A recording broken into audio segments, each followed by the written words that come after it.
I will be on my way to Armenia by the time you see this video.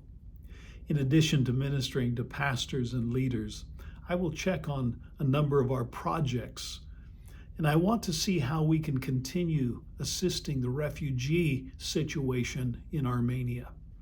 You may recall that in September of last year, nearly 100,000 Armenian families were forced from their homes by Azerbaijan forces.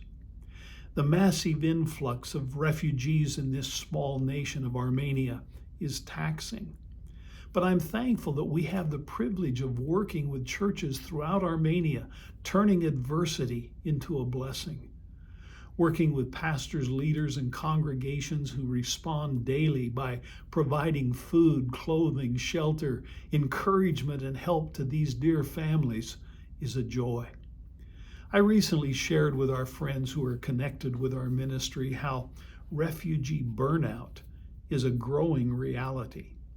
The nightly news is full of stories of displaced people who suffer throughout our world. Whether it's in Ukraine, Israel, Gaza, Sudan, Afghanistan, Syria, Ethiopia, or Armenia.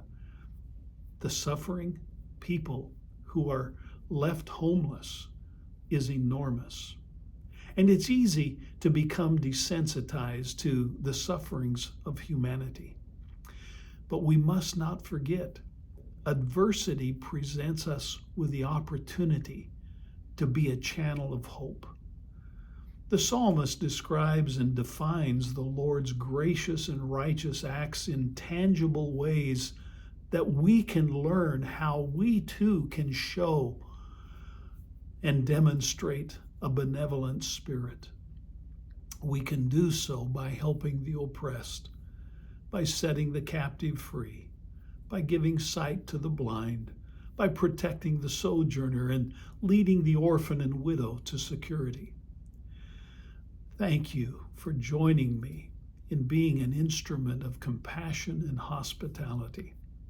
Your contribution will provide clothing and food to the hungry, a gracious and righteous act in the name of Christ. I want to encourage you to join me on my journey. You can travel with me by checking my website daily at richardparrish.com. May you have a blessed week, and thank you for your prayers and your contributions.